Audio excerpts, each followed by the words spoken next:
Hello, YouTubers out there. This is Jerry Saravia, the movies. So, basically, Figaro Weaver and the Kingdom of the LucasFilm Farts, which, for those of you who have been following my channel and are subscribed, have seen some clips here and there and about 3 different trailers and now a new teaser, which I think is in my previous video, but we'll see. But I will put a link to that. The film is complete. It's done. And it's been quite a ride. I've been working on this film since February. So, what is this all about? For those of you who don't know, Figaro Weaver is a character I created back in 2001. He was essentially he wanted to be an independent film director. He wanted to make films, but with an independent company, and he kept getting rejected. So what does he do? Well, he kidnaps an actress named Juliette Lewis and forces her to be in his movie. And this is all fiction. This is not really based on anything that's actually happened at all. But nevertheless, the film is a short film, like a mockumentary, and it is on YouTube. So the link will also be set up in here as well for those of you to check out as an introduction. And the character has changed substantially over the years. I did 2 more short films. The last one back in 2004. They had been on YouTube, but they aren't there anymore because I had to change my YouTube channel back in 2008. So re-uploading them may prove to be a little bit difficult because they were shot on mini DV, but I'm going to try at some point. We'll see. It would be nice to have them on there. And they were quite different. The second one was actually done back in 2003. And was called Figaro 2 Indiana Jones 4. So this is like 5 years before Crystal Skull. And that was meant to... I created this story where Figaro is talking to the camera, as he does in the first film. And he's telling them how there is this rumor, which could be an urban legend, but he believes it to be true, that Spielberg had shot Indiana Jones, a 4th Indiana Jones picture, secretly. And that he was unhappy with it because of the communist and anti-communist propaganda in it. And so it is being kept in some forest, some area where there are a lot of booby traps. So that was kind of what the idea of that one was. And the third film was called Figaro versus the Black Angel. And that one had to do with Figaro wanting to make a documentary about an underground snuff film artist. So pretty dark stuff. So for years, I had thought about doing another Figaro Weaver movie, and I wanted to do a real movie, a feature film with this character. And although I had ideas for many years, and there was one I did end up making, but I've never shown it to anybody, and probably never will. It's like a home movie. I don't know if it really works. It's a little bit messy. Maybe there are parts of that I can incorporate in a future short film. But I wasn't entirely happy with it. But Indiana Jones sort of centered into the story a little bit. So, last summer came out, of course, as many of you know, and I had been doing updates for many, many years, on the 5th Indiana Jones picture, and it was called Dial of Destiny. And rather than repeat myself with the second Figaro film I did 20 years earlier, I wanted to do something different, because after seeing that movie, I had some ideas that Figaro Weaver was, like many YouTubers that I know, was against this movie, and wouldn't want to see this movie, and wanted to be absolved from seeing it by the viewers. You know, this kind of crazy stuff that I've been seeing and reading, especially leading up to Dial of Destiny, released in July of 2023. So, or June 30th, whatever it was. Anyway, and so I had this idea that Figaro Weaver would have a podcast and he would be telling his story, and then about this 5th Indiana Jones film, how he is against it, that we have to bring back masculine heroes, you know, that kind of thing. You heard a lot of this stuff on YouTube, particularly with Star Wars. I mean, there's a lot of that going on. That somehow males are playing second fiddle to women in movies now, or Star Wars, or for that matter, Indiana Jones. You know, so Phoebe Waller-Bridge would be part of the story, and that he would meet with her and try to stop her from making the movie, and try to stop Mads Mikkelsen from making the movie. And so it was kind of like that story, dealing a little bit with the time travel thing, but it's all, just for fun. And anyway, that short film idea was what I was going to do. But then I discovered the AI, which I'm not really for completely. I think it's being used as a shorthand for everything, which I don't agree with. But nonetheless, face swapping was kind of interesting. And I saw one video where a guy was face swapped Harrison Ford in scenes from Blade Runner and the Indiana Jones movies. And the results weren't bad. So I thought, all right, let me try it. I did it as an experiment, just to see. And I did a couple of picture files with me dressed in the gear and everything else and trying to see, And they weren't bad. So I thought, okay, all right, let's see. So then I did some scenes and I, used the technology.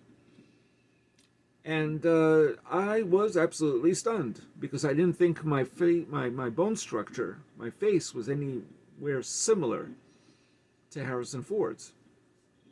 Although really what it is they're taking more of the eyes and the nose and a little bit of the mouth and some of my stubble as well into consideration. And I did this through acool.com, which is I really recommend. It's a fantastic site. If you want to just try to play with it a little bit, you can pay $30 a month and play with it. I mean, it is fun, using scenes or doing whatever you want, really. It's anything you want to do, creating artificial backgrounds. I mean, I didn't do any of that stuff. But nonetheless, I checked it, and I liked the results. So suddenly my short film idea changed substantially, and this is where we are now. It's now this film. And I was really impressed with the results. And I decided I would do an entire film, almost an entire film. I think it's really after the first 15 minutes, we have a traditional, if you like, if you know Figaro Weaver, if you've seen at least the original mockumentary, it follows that same format of him interacting with people who are not really there. Kind of like Dead Man Don't Wear Plaid. And I'm returning to that after this, film, obviously, because I will make more Figaro Weaver short films, I think, mostly, for the future. Anyway, here, he is actually in that environment. After a while, he is in there. And so, whatever Harrison Ford's Indiana Jones's character is doing, he is doing. So, he is I'm kind of like living the dream. And this is a very personal film for me, because Raiders of the Lost Ark, when I first saw it, I was 10 years old, and that opened the floodgates of cinema for me in ways that hadn't with other movies I'd seen prior. I was a kid, a child of the 70s and a teenager in the 80s. In the 70s, I saw Close Encounters of the Third Kind in theaters, and Jaws, and the original Star Wars, and the King Kong remake, and Moonraker, and some really fabulous escapist type movies, because I was just really into all that stuff. Pretty much all pop culture stuff. The Incredible Hulk on TV, the Bionic Woman. I mean, you name it, I've seen it. Batman with Adam West. I mean, it's crazy. And I'm still into that stuff to some degree. Maybe not as much as I used to be. But when I saw Raiders of the Lost Ark, it was the fact that the film feels like a living, breathing organism. It's really quite startling, that film. It really feels alive. Like Martin Scorsese's pictures. That you really feel like the scenes breathe. Like it's amazing stuff. It doesn't feel like a film. Ordinarily does, anyway. So, then I became excited by cinema in general after that. And, I wish I could say, as I said to many people on Facebook, as I did a similar video like this on Facebook for the people that follow me there, I wish I could say, Ingmar Bergman's Wild Strawberries changed my life, made me appreciate cinema. Kurosawa's Seventh Samurai, or, Lawrence of Arabia, or a film by, Howard Hawks, or John Ford, or, whoever. who we take, perhaps more seriously than a film like Raiders of the Lost Ark. But no, Raiders of the Lost Ark is a movie. It's a movie about movies, but it still tells its own story. It's also escapist. It's also ratchets up the volume on the intensity, and it serves on many different levels. It's quite a unique action-adventure film that I think not enough people give enough credit in terms of just the cliffhangers. Because aside from the other Indiana Jones movies, there aren't a whole lot of movies, if you think about it, since then, and certainly prior to that, where there's one cliffhanger after another in succession. And then story, love interest, cliffhanger, story. That's kind of what Raiders of the Lost Ark is like, and that was the formula for the other movies. But even the rip-offs of Raiders at that time didn't have that. And so it's interesting that it still holds it's at the top level of that type of escapist entertainment.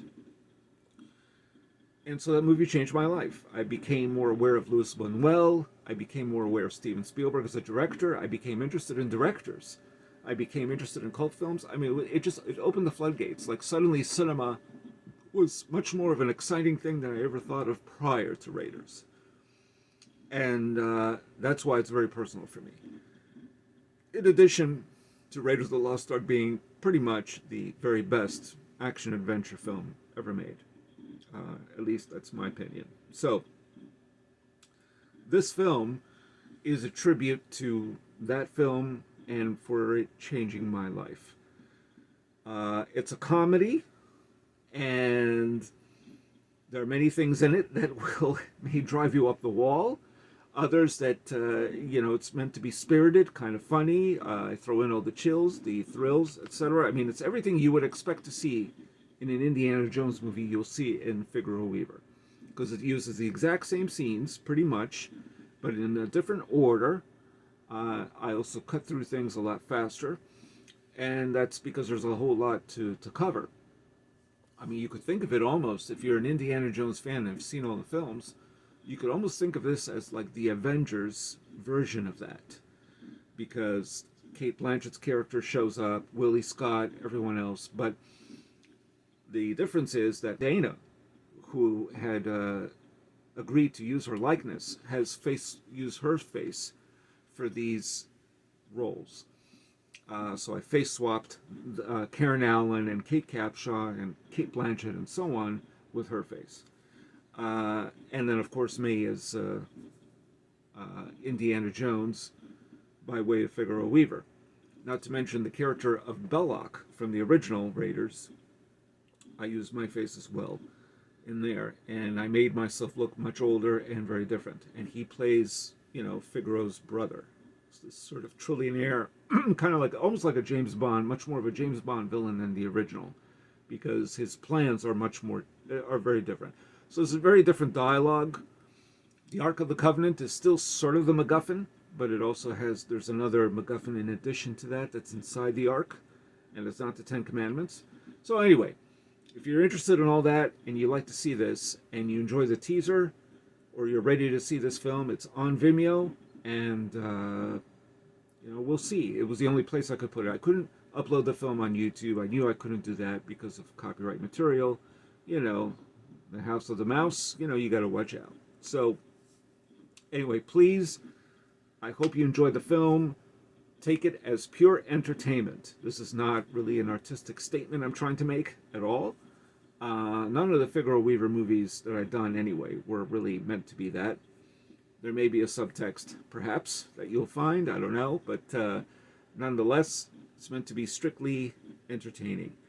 And I hope you enjoy it. So the links will be below for everything, but check out the teaser, which will have the link to the film on Vimeo, and enjoy, please.